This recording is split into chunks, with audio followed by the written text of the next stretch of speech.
Jenn Hartt is a creative strategist, world traveler, and storyteller with a passion for connecting people through authentic stories. As the founder of Jenn's Way, she helps entrepreneurs turn big ideas into reality. A bit witchy and deeply reflective, Jenn believes in the magic of the world around us and strives to create a safe space where everyone feels like they belong. With a BA in English from the University of Maine and an MBA in Corporate Social Responsibility from SNHU, Jenn has spent her career blending creativity, strategy, and purpose. She's lived all over the country, including Maine and Colorado, and her adventures have taken her to 48 states, 13 countries, including Russia for her first international trip, and Paris for a semester abroad. Jenn is also a yoga teacher, an avid reader, a host of the podcast Your Next Business Bestie. She's married to the love of her life, and I am very excited to bring her on to the show. We're going to be talking about how hard it is to get out of that cycle of toxic relationships, and we're basically going to hear Jenn's authentic sharing and her authentic story.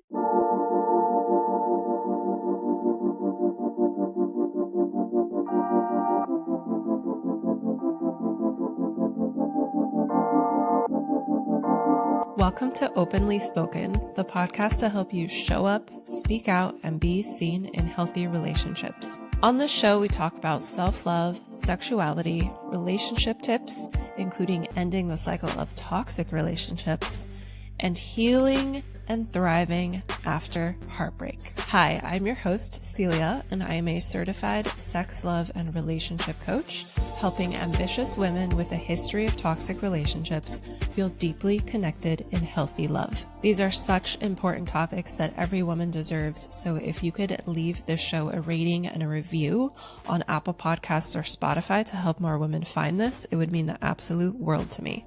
Thank you so much for being here today. Now let's dive into the show.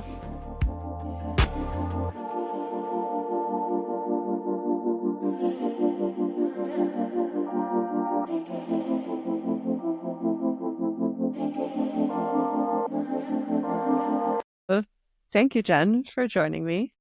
Yeah, thank you for having me. I'm really excited. Yes, I'm excited too, especially since we're going to be talking about ending that cycle of toxic relationships and how hard that cycle is to break. Yeah, it's such a topic that's near and dear to my heart. Yeah, I feel like it was the definition of my life for a while. And it's amazing once you break that cycle. It's all these things, people saying you deserve better or you shouldn't be treated that way. But until you break out of it on your own and see what a difference a healthy relationship, and maybe that's just a healthy relationship with yourself. It doesn't necessarily mean a new romantic partner, but it's literally like a veil opening over your entire life. Yes. You start to experience things that make you go, wait, what? This is a thing? People like this exist, or moments like this exist, or this is possible? Like, it's like we don't even know to want certain things because we don't even realize that thing was even possible. Yeah. Or even like day to day is something I have to pause once in a while. Like my husband now, he'll be cooking dinner or cleaning or whatever, but I've had a long day or I'm not feeling great. And I still struggle with sitting on the couch and relaxing while he's doing something, quote unquote, what we see as productive, though both are productive. I struggle with and he'll have to tell me like, no, just go sit. And it still takes me a second. Like, that's okay. Like, we don't both need to be doing all this. Like we sat on our couch and read for like 5 hours yesterday, and it was amazing. Yeah. That sounds nice. Yeah. It was Do lovely. the cats cuddle when you guys are reading? Hagrid does, especially. He's right here next Hagrid, to me. oh, I love that name. Yeah. He's gotten very cuddly in the last few months. My soul cat, I think I've told you, passed away in 2023. And the biggest thing I missed was having a cat that would cuddle. Like, not all cats. Phoebe's right here next to me. She'll hang out, but she's not going to cuddle. And Hagrid has finally stepped up, and he's the cuddler now. I said cuddler. Oh, I have a cat meowing outside of my door, and he's a huge cuddler. He's like, let me in. I want to be part of it too. Yeah. Maybe he can sit, if he can sit on my lap nicely, We'll see. Hold on. I'm going to bring him Okay. in. This is Paxton. Hi, sweet baby. We have an almost 2-year-old too. I think she's sleeping on my bed right now, though. Oh, yeah. So maybe if I keep him in my lap, he'll be content here. Okay. Okay. You never know. So I know. So I would love to hear just your journey with this toxic relationships. What was it like for you? And then when was that shift of recognizing like, oh, I keep getting into this pattern of toxic relationships. And then from there, like what practices or work did you do? Like, I want to know all of it. Yeah. I mean, I think I can confidently say that every relationship up until the one I'm currently in would be considered toxic. I don't really know how it all started, but we all create these patterns without intending to. My high school sweetheart was a drug addict who ended up picking drugs over our relationship. That was his way, because I always said if he went back to drugs that we were over. And it's interesting because I moved to Maine. I grew up in Texas and I moved to Maine in that time. And I am thankful that I had this big move happening because I bet I would have stayed with him otherwise. I bet I would just would have, Yeah. tried to fix things. I've always been a fixer. I've always seen the best in people, even when they absolutely refuse to see it in themselves. And I have a hard time remembering that if they don't want to do the work, I can't do it for them. Yes. And that's something in all relationships, friendships, romantic relationships, family, all of it. And in college, I had a couple of relationships. One was just a 2-month, very over the top, madly in love, 18 years old, that kind of thing. And then I was in an abusive relationship after that, calendar wise didn't last all that long, but it had the biggest impact on me for a very long time. And it took a long time for me to actually admit that it was abusive and to put that title on it. I even years later tried to tell myself it wasn't that bad. And things like he would send me to the basement to do my homework because he didn't want to see me doing my homework. I was a senior in college at this point. Or he'd tell me that he could tell if I'd gone to the gym that day because I was skinnier if I'd gone to the gym that day. Yeah.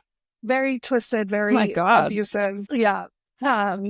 I actually was just in Maine last week and we drove through where I lived with him. And it was a little triggering of some of the things that maybe I suppress a little bit in my day to day. But we lived across the street from a mental health institution and he used to threaten to have me sent there. Just horribly toxic. And like I said, I kind of told myself it wasn't that bad and that maybe I was 21 and a little dramatic. And then years later, his now ex-wife reached out to me and the same thing had happened to her. And it was a unique blessing. I believe that the authentic sharing of stories has the power to save lives. And even if I was just an outlet for her for just a glimpse, I was thankful that I could be someone that she could talk to. And it also solidified my own story, I guess, in a way.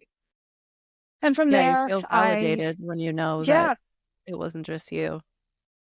And that you weren't being 21 and dramatic, like you said. Right. Yeah, I felt horrible for her, but at the same time, it's like this polar opposites of validated, but also realized I had some more work to do to heal from and it had been almost 10 years at that point. But I am thankful that I could be there for her in a unique way that no one else could. And then I was in a relationship in my mid-20s that I was raising his son. We got engaged. I gave up everything for this man. And I really think it all comes down to the seeing the best in people and losing myself in wanting to help them be better. And that's kind of the common thread through all of my relationships up until now. And that ex called off. Sorry to interrupt. No, go ahead. Would that include like that piece of seeing the best in people and wanting to help them be better? Would that include things like ignoring red flags? Absolutely. Okay. Or justifying red flags. I can so relate, by the way. Yeah. Justifying red flags, yeah. Yeah. Like one of those, oh, there's no wonder he or she is like this because they went through this. Yeah. And now that you say that, that's a really pivotal moment is my most recent ex something that came to me when I was doing yoga and meditating was, we can either sit in our shit or we can grow in it. And I was choosing to grow from it. And I realized that ex was just going to sit in it. And he was using everything he'd been through as an excuse to be a toxic human, to be a little bit of a narcissist. And I was done with it. Mm-hmm. And that doesn't mean I still see the best in people. I still want to help people achieve whatever level they want to achieve, but let them be the guiding force instead of me being the one to push it and staying in spaces Yes. that I shouldn't be in. Yes. Yeah. That's a So the big relation, difference. right? Them Yeah. guiding it instead of me. So my late 20s, I was engaged. Like I said, I was raising his son.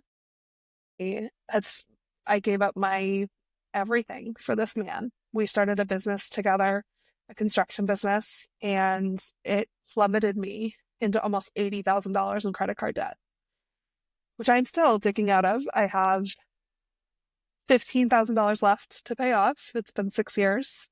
But basically one day we were driving in his truck and he said he didn't want to get married. And then it was a very toxic cycle for about 6 months. We were together, we weren't together. He wanted to elope, we didn't want to elope. And that's when I slipped into my darkest depression. That's when I developed anxiety, which I would do anything to not have the anxiety that I've created in my life. That's how I ended up in Colorado, too. And I'm very much like a silver lining, seeing the best in situations, even if it sucks while you're in it. And the best thing that could have happened to me was ending up in Colorado, which is where I am now, because I changed my whole life moving here. That's when I started my business because we broke up and I didn't know what else to do. So I started off as a virtual assistant.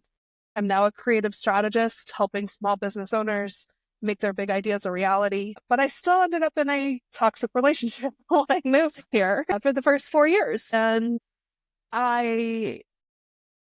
he wasn't a bad person. He's the one, though, that had been through a lot and decided just to use it as an excuse. And I, in my soul, knew that he wanted to love who I was, but he really loved who he thought I should be.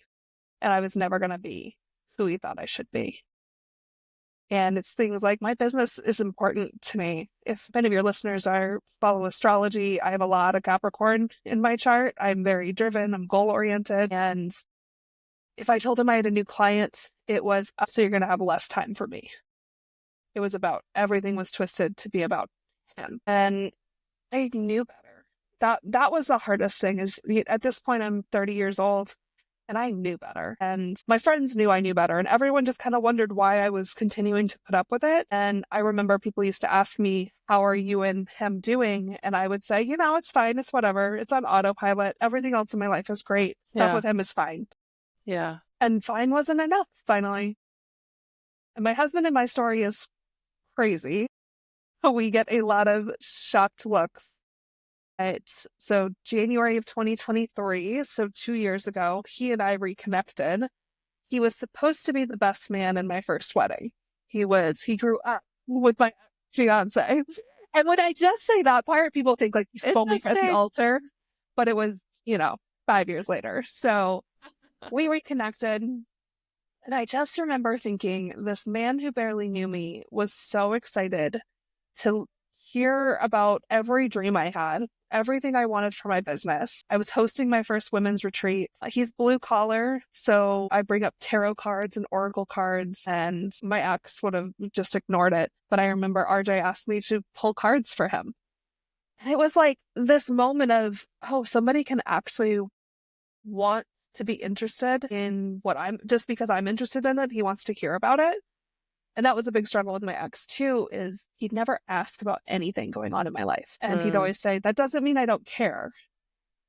And that doesn't work for me. Like I'm an knowledge seeker, a question asker. Like it's not hard to show interest in what's going on in other people's lives.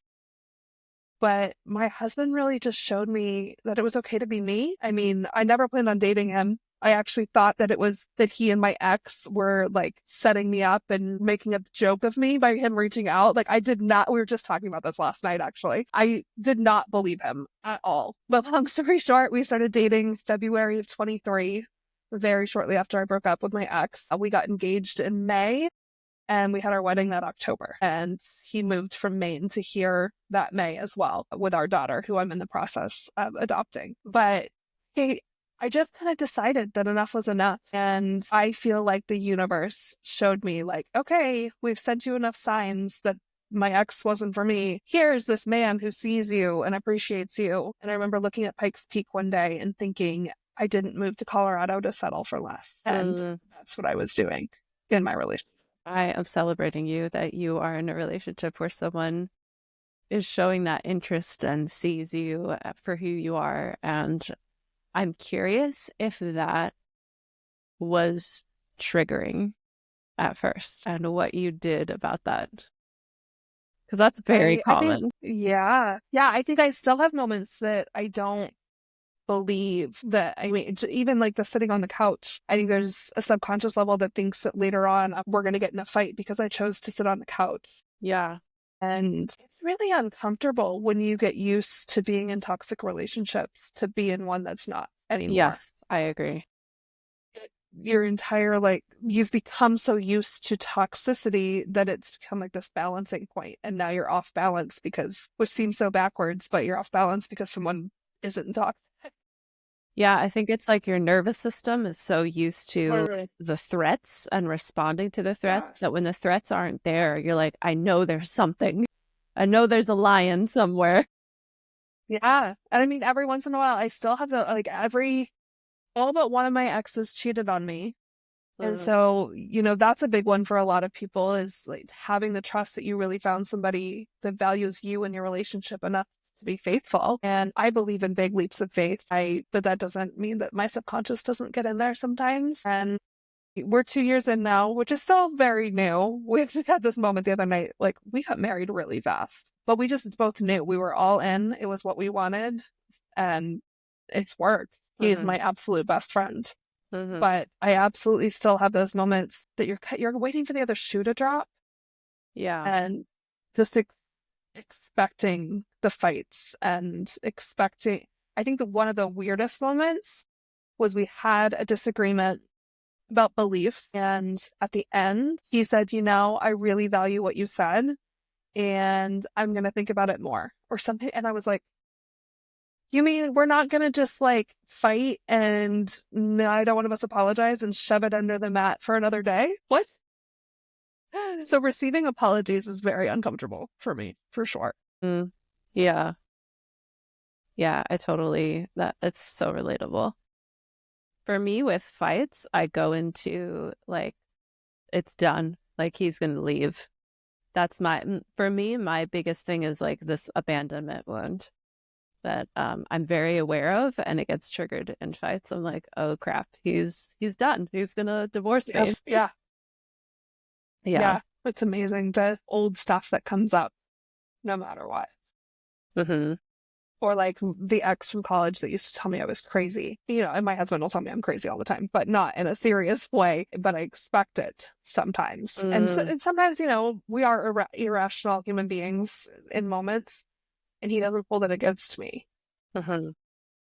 Communication. I mean, it's really the basics. Communication is everything. I know that I can tell him. He knows all of my deepest, darkest secrets. He knows everything about me. And when I talk to my friends that are still figuring out the relationship part of their lives, that's the biggest thing, is someone who you can tell everything to, and they're still going to be there the next day. Yes, for sure. Which can be so scary when you're used to that toxic relationship cycle, because it can be really hard to open up in the first place. But when you do open up and it doesn't cause a blowout fight, and the person's like, okay, I get that. I get why you did that. It's so healing. And I think that really speaks to how, in between these relationships, when we are single and we're working on our own healing, it's great and it's wonderful, and we need to do that. However, I think the healing also continues within a relationship in moments like that. Absolutely. And healing is a journey we're all on forever. I had somebody on my podcast that talked about like the word healed and how even if something feels healed, oftentimes it will creep back up in a different way, in an unexpected way. And it's just that commitment to keep moving forward if this is the person that you want to be with. And I, especially in the beginning, recognizing that they're not your ex. They're not.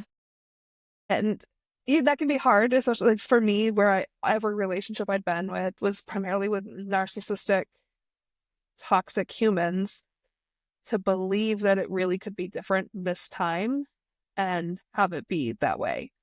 But those red flags you mentioned, not ignoring them and deciding what's a red flag and what's just a human characteristic, what's something that could make or break a relationship or cause you to be back in that toxicity versus something that's just a trait that's not necessarily a bad thing. What helped you the most to stop ignoring those red flags and to have that confidence of like, this isn't good enough for me? I think I did a lot of journaling, and I am a yoga teacher, and just a lot of introspection of what I wanted in the next 5 years. I'm 35 now, so I was 33 when this big change, when my husband and I got together. And I just kind of realized that enough was enough. And all of these other parts of my life were so good. My business was booming. I had great friends, still have great friends. I had finally found my community here in Colorado, which was the hardest part of moving to Colorado, was losing my community in Maine. But I finally felt like I'd found my circle of people. The only thing I'd ever cry over, the only thing that caused big stress was my relationship. And I realized I was working so hard for a relationship that in my gut, I knew wasn't the right one. And it was almost harder because nothing, the ex that I was engaged to, he called off the wedding, right? It was toxic in the end. The abusive ex, it was actually when I finally told my dad what was going on that I knew there was no turning back. But with the most recent ex, there was no final nail in the coffin per se. It was just me deciding to walk away. And that in a lot of ways was harder because I know I hurt him by leaving. And that he was, like I said, he wasn't a bad person. He just wasn't my person. And I was done. If I was going to have somebody be in that role in my life, then I wanted it to be somebody that I could be me and that was going to fully show up. Being an entrepreneur is hard, and having a partner that supports you as an entrepreneur makes a world of difference. Yeah. How has that shifted your not only your business, but like the relationships you can have in your business, like with your clients? I think I enjoy my business more than I did before because I can celebrate it with this person that I love. And my friends would celebrate my business with me before, but I always knew when I told my ex that I got a new client or a new project or whatever, that he was going to put a damper on it. So then I just avoided celebrating it. And now I'm allowed to be more human. And I think being human in our businesses is everything. Yes. And I prioritize finding clients that also appreciate me and see me as a human being and not a business. And that's what I tell my clients to do too. Because the best example I have is when my soul cat was passing away in March of 23, I had a client that I was supposed to have a meeting with, and I asked her if we could push the meeting because I needed to go get Jack from the emergency vet. And she sent me back a text and it just said no. And at first I was like, oh, she's mad. And then a minute later, she's like, Jen, you need to go take care of yourself. I know how much this cat means to you. We can reschedule anytime. And I just had this moment that I was like, she sees me. She sees me as a human being. Yes. And I think by having a romantic partner who appreciates that my business is part of me makes me want more clients that see that I'm a human and not just a business. Yeah. And it helps me talk to business owners about it too, which is something I'm learning I really love to do, is more of the coaching space. That's kind of what I've starting to delve into a little bit this year. But we need to be able to be humans and not just businesses. Yes. And we need to have a support system when being an entrepreneur sucks, because sometimes it sucks and sometimes it's really lonely. But knowing that even if my husband doesn't understand the thing that I do, which watch me working and building websites or whatever, and does not understand what I do at all, but he supports it. And if I have to work on a weekend, it's more likely that I won't work because I don't want to than him criticizing me working versus my ex. If I pulled out my laptop after 7 o'clock, it was always an eye roll. It was always a big dramatic whatever. And I do think there's a difference. And my husband and I have a family too. And he knows that my income is important to our family as well. But even before we were living together, he was my biggest fan as soon as we reconnected. And as cliche as it is, when it works, it works. When you find your person, it's just a more peaceful existence. I totally understand the cliche too, even what you described earlier about how you said when you know, because you got married quickly. Same thing happened with my husband. My favorite stories. Similar to your story, actually, because like we knew each other before, but we didn't start dating until way after. Oh. Yeah. Which brings up the question for me of what do you think there is to be said about when we grow and learn from this journey of toxic relationships, how we see the people in our lives, it shifts, because my husband, I knew him when I was a teenager, but I didn't want to be in a relationship with a guy that respected me. Like I wanted a mean boyfriend. Yep. Yeah. I wanted the guy that I could fix. I wanted, and my husband will be the first one to say that he's grown a lot because of our relationship and because of getting out of northern Maine, which is where he and my daughter lived. But we kind of joke about it, but ever since I left my ex and started dating my husband, I just keep setting the spaces and people that no longer align with who I am. And I think by making this choice in the most important relationship in my life, it caused me to pause and make sure that the other people and places that I'm spending time with align with this higher version of myself. And not everything I've left has been this big to do, but I have found myself prioritizing my peace over everything. And that's caused me to leave a lot of, I quit one of the yoga studios I worked at. And that wasn't because of the studio, really. It was because it took so much time out of my Thursday evening to drive all the way to the studio, find childcare, that it was more stressful than peaceful. And I think that that's kind of how I evaluate everything. Is this more peaceful or is it causing more turmoil? And long term, not in the moment. So I have proven to myself that I can have this very peaceful, happy relationship. So I think on a not so subconscious level, I would just want that in all aspects of my life. Yeah, it has such a ripple effect. And yeah, that's so absolutely. It's so soothing that after you've went through this journey of these tumultuous relationships to use peace as your new barometer. And I think that's a very good inquiry to really look at all things of your life and be like, is this bringing me peace or is this costing my peace? Yeah. And knowing that you deserve peace. I think that was part of, I don't think I believed that I deserved, because I've always been the go, go, go, really active, doing all the things. And I still do all the things, but I have a much more peaceful life. And I truly don't think that I thought I deserved it until it kind of just flopped into my life. I say the universe, I decided to put my life in a blender in 2023, and the universe decided what was going to come out. And here we are in 2025, and it was the best thing that could have happened to me. I love that for you. It's been a wild ride, for sure. Yeah.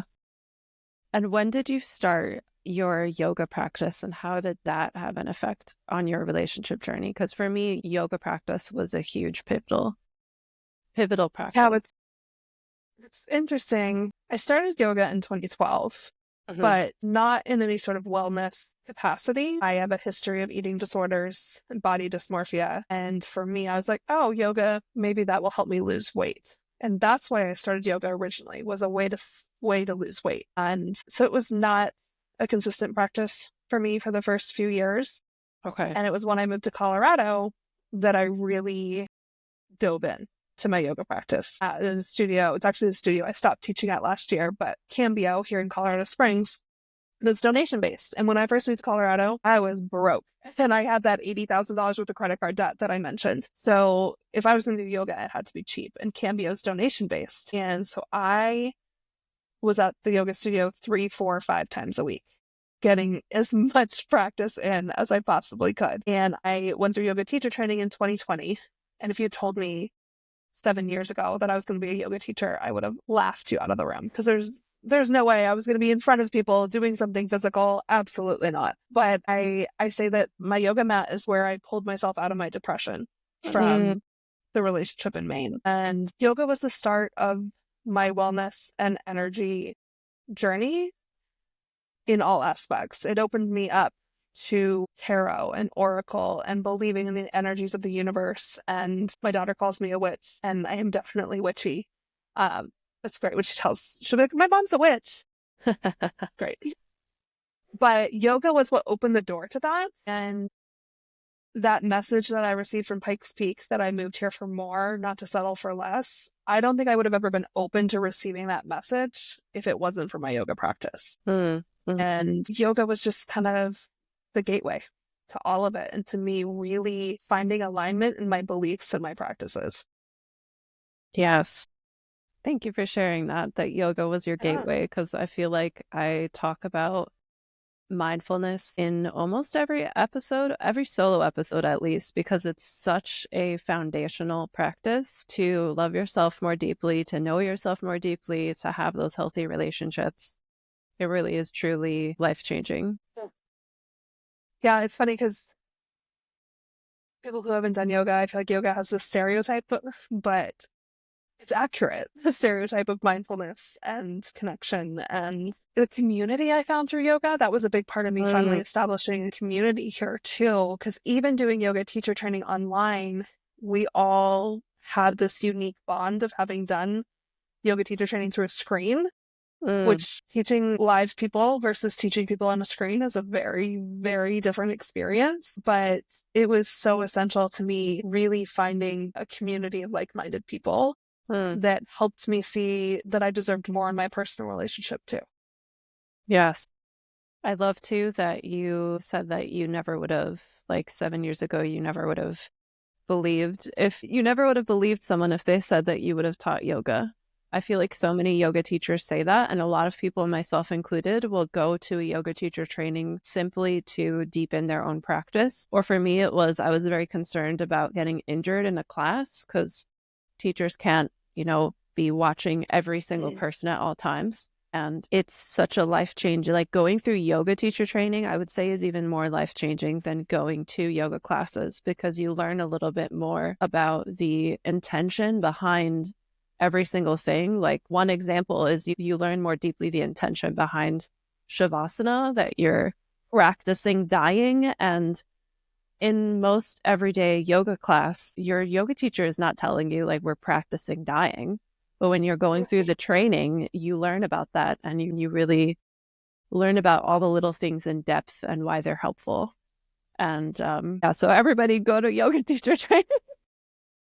Right? I know, even when I signed up for yoga teacher training, I didn't plan on teaching. I just wanted to learn more. I'm a lifelong learner. I'm curious. I just wanted to see what more there was, because I knew that the physical practice of yoga is just the tip of the iceberg, but you learn so much about yourself in the process, and it can be a really emotional experience too.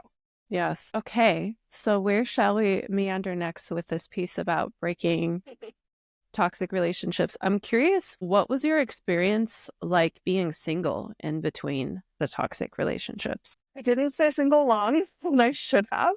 I think the longest time period would be after I left the abusive ex and I just casually dated. And then the next relationship was the fiance that, in a lot of ways, was almost worse than they're both abusive in their own ways. That's when I found entrepreneurship. So that's when I graduated from college. I got my master's degree in that time. But I think I was doing a lot of surface level progression, and I wasn't digging deep enough. I didn't go to therapy until I was in the relationship with the ex-fiance. I was seeking out self-validation in ways through business and education, and all of those things are so important to my story and who I am, but definitely not beneficial to healthier relationships by any means.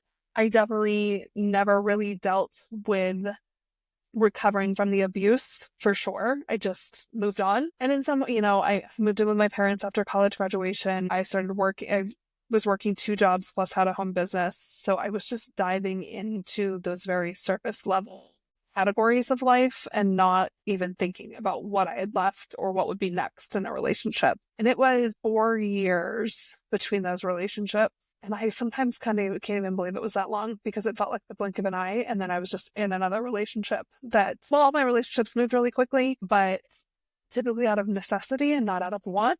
Whereas with my husband, we moved quickly because we wanted to. He didn't need, we actually said, so we started dating February of 23. We said the earliest that he and Elena would move here would be September of 24. Well, they moved here May of 23.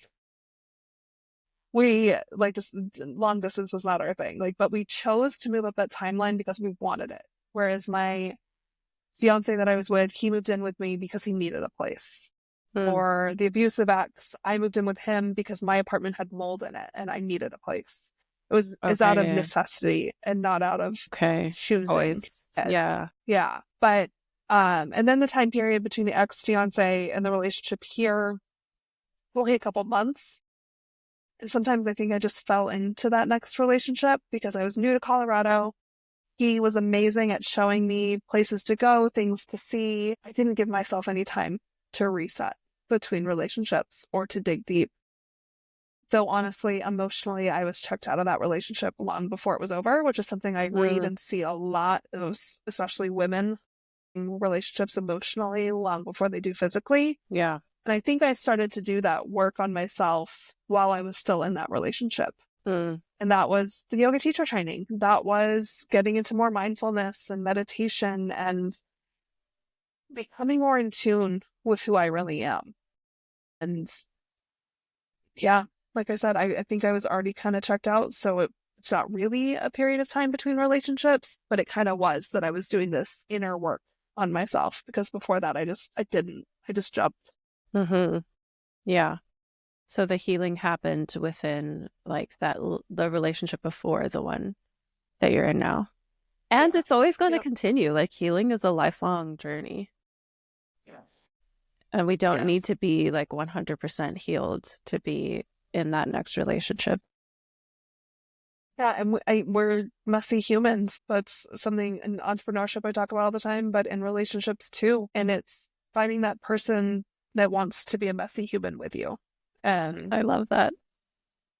Thank you. And dealing with the stuff when it comes up and moving forward. It's a choice. Every day it's a choice. Can you hear the cat playing in the background?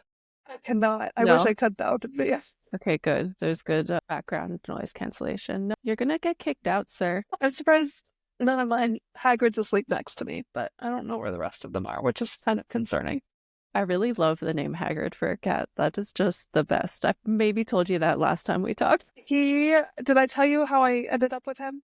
I don't, maybe you did. Tell me again. I don't remember. He, in 2020, showed up at my patio door, starving and driving my cats crazy. So he made this loud production. And it reminded me of when Hagrid shows up at the hut in Harry Potter and it busts down the door. That's kind of how Hagrid came into my life. Yeah. So, and I told my ex, I'm not keeping him, but I got tired of seeing it for 3 weeks. He was showing up at my door. And finally I was like, I'm catching this damn cat. He's starving. He had a wound on his chest. So I grabbed him and he's been here ever since, going on 5 years later, which I can't believe it's been that long. Was there an adjustment period for the other cats? So at that point I had Jack and Phoebe. Jack's the cat that passed away in 2023. Oh, really? They really just kind of were like, oh, great. Mom got another one. We'll deal with it. Okay. The biggest thing was I don't know how long, obviously I have no idea how long he was outside. I imagine someone dumped him because he was super loving, but he sprayed stuff when he first showed up. And I remember one day I was like, I'm getting you neutered. If you don't stop spraying, you have to go live on a farm. And he never sprayed anything ever again. So he speaks English. Right. Yeah. But he's the only boy. The rest are girls. And he's a total mama's boy. Yeah. That's so cute. Yeah. We only have 2 cats. The boy is our second cat. And then the girl, she's really small. We think she was the runt. We found her on the street, so we don't know what her litter was like, but I'm pretty sure she's a runt because she's teeny. I've never seen a cat, like an adult cat that's that small. And when we first brought the boy cat home, his name is Paxton. We adopted him. He thought that one of our phones was vibrating, that we were like getting a call, but it was Ruth, the girl cat, growling like deeply. She was pissed that another cat was in her space.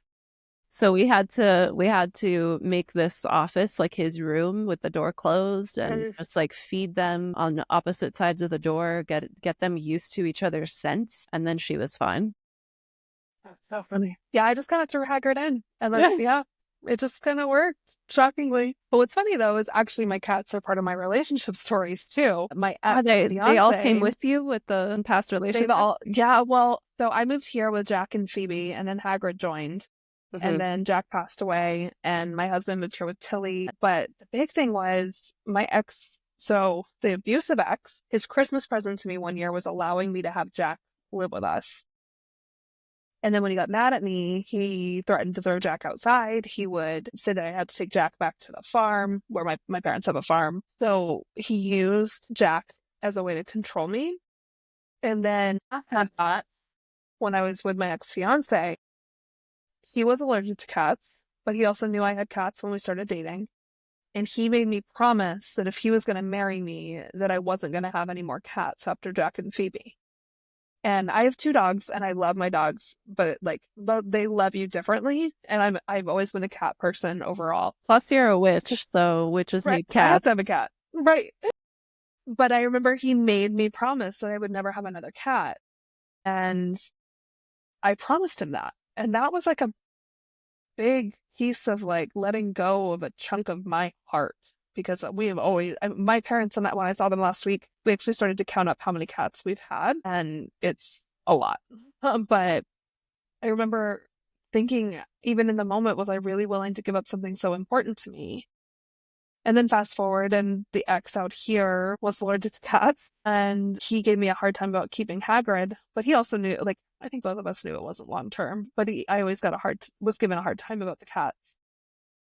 But my husband now is allergic to cats. I have a trend going, but he loves them as much as I do. And he's the reason we have our newest cat, because I've always had a solid white cat in my life, and he went and got her. And it's just so, it seems like something so minor, but where my exes use the cats as almost a tool against me or to control me, my husband would never do that now. It's interesting that we talked about the cats, because and he's willing to deal with like an allergy too. Yeah, well, it's good. Like, they don't bother him as much as they used to. A lot of people with cat allergies say that the more they're around them, they get used to them. But he never complains about it. The white fluffy one, her dander seems to affect him the most, but he never complains about it. And I remember Jack, the first weekend I saw, so I went to Maine to see RJ and to help my brother move to Colorado, and Jack was diabetic. So I took him with me because I couldn't trust anyone to take care of him here. So I flew him to Maine with me. And Jack always hated everybody I dated. Boys. Animals know. And I got him at 4.5 weeks. The shelter thought he was 8 weeks. Turned out he was 4.5. So I had to feed him with an eyedropper. So he was my baby. He would sleep on the brim of my brother's baseball hat. He was so small. But I took him to Maine, and we were at RJ's house, and he was curled up in my lap. And then all of a sudden he stood up and he curled up on RJ's chest and fell asleep. And I have a photo. I'm so glad I'm a big picture taker, but that moment I was just kind of like, holy shit, like maybe this is meant to be. And I really felt like Jack was giving his approval. And he passed away 3 weeks after that. Wow. He's like, mommy's in good hands with him. Yeah. My eyes are tearing up. So brings tears to my eyes. Yeah, I really, truly think he knew that I finally had someone that was, I hate the phrase take care of me, but someone, there's Phoebe. Someone who has your back, who's there for you. Yeah, it's not, I know, I get what you mean about the not taking care, because then we can venture into kind of like codependency dynamics. Mm-hmm. But it's like someone that is going to support you, accept you unconditionally, and help you grow. Yeah. Like you Exactly. mentioned that your husband said to you that he's grown a lot from the relationship. I'm sure you've grown a lot too. Oh, yeah. And that's I'm so always a much good sign. happier. Yeah. We're both just more whole human beings. And I come to that peace Yeah. out of it all. It's just, we live a peaceful life, a chaotic life, but a peaceful life overall. Mm-hmm. So time is slipping away. There are some questions that I ask people towards the end, but there's also one more question on this topic of toxic relationships I'd love to ask you. So lately, when I've been talking about toxic relationships, I've been talking about looking at what you brought to the relationship that contributed to the toxic dynamics. We talked about, dude, this cat is running around like crazy. We talked about already that one piece of like justifying red flags. And I'm curious if there's maybe like one or two more things that you can share that you realize you brought to the table, just so that people listening can maybe do an inquiry and realize that it takes two people to be in a toxic relationship. And I think it's so easy to, this is going to be a little long-winded because now I'm having something else come, like an example come to my mind. It's so easy to see our ex as like the problem. And a good example is I was watching on YouTube, you know that movie, The Breakup, with Vince Vaughn and Jennifer Aniston? They have it on YouTube like for free.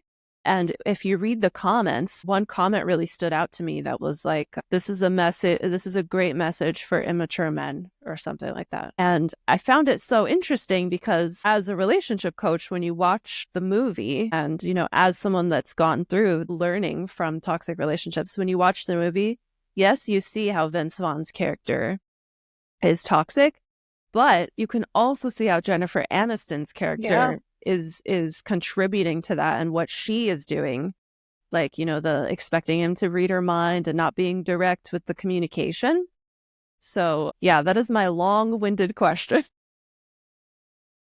Yeah, I think the biggest piece is I didn't take any time to heal, like we Yeah. talked about, and a serious lack of communication. And it was, I think, mostly out of fear because I didn't want to be single, if I'm really being honest with myself. And Yeah. I thought if I really communicated how I felt and what I wanted, that they would leave. And so I would suppress a lot of how I felt and not communicate because I was afraid of So fighting. relatable.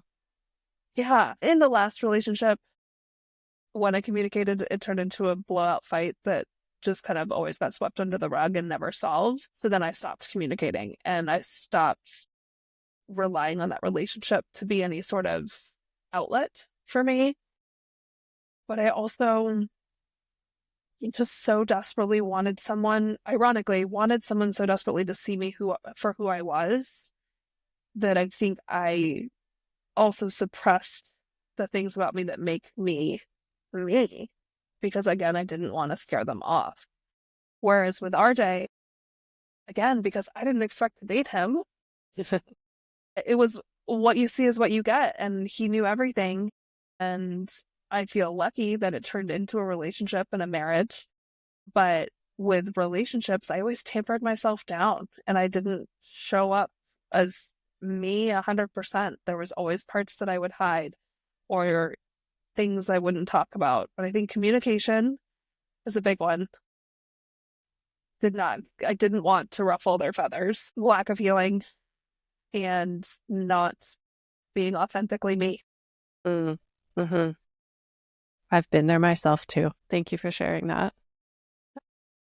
So one of the questions I ask every guest at the end is, what does self-love mean to you? Prioritizing peace. And it looks different all the time. Sometimes me prioritizing peace means that I need to work really hard and check a bunch of stuff off from my to-do list because that's going to give me peace at the end of the day. And sometimes that is reading on the couch with my husband for 5 hours on a Sunday afternoon and putting the to-do list away. But it's prioritizing whatever version of peace I need. I wouldn't even say that day. It's in that moment. What do I need that in the long term is going to help me continue to live a more peaceful life? I love that. And what makes you feel the most grounded? I think it's just the little moments with my husband and my daughter. and forcing myself to remember of what I have now. Because it's so easy to slip into where I've been and even those trauma responses of like, this could happen or this could happen. But cooking dinner as a family, sitting down together, watching, we're big hockey fans. I'm a huge Colorado Avalanche fan. My husband's a Boston Bruins fan. We watch a lot of hockey in this house.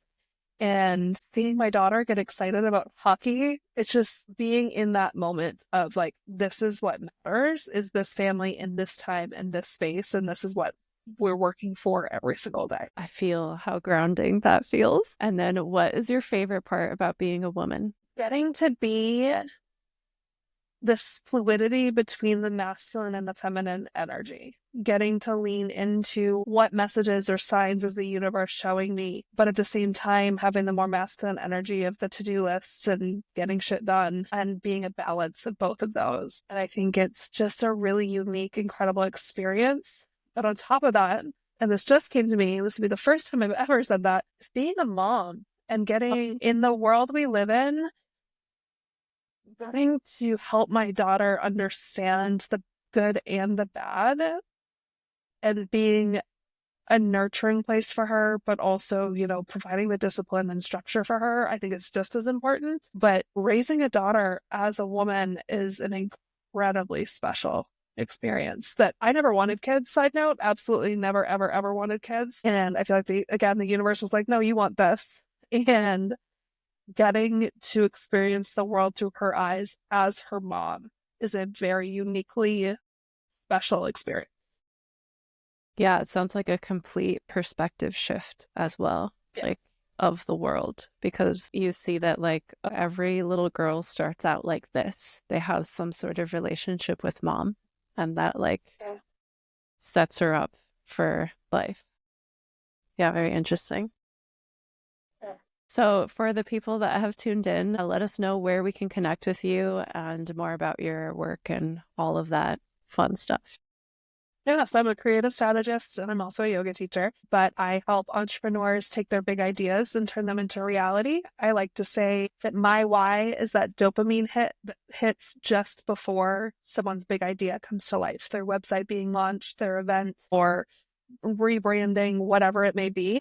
So I help coach entrepreneurs through that process while also offering services like websites, social media, copywriting, and just general strategy. But if you want to connect about any of that, or also just as a human being, my social media is honestly mostly about me as a human and not me as a business owner. My Instagram is probably the best way to find me, and that's Life Jenn's Way. There's 2 N's on Jenn, or my website is Jenn's Way. Cool. And I will put all those links in the show notes. Thank you so much. This was great. It's been amazing. Thank you so much.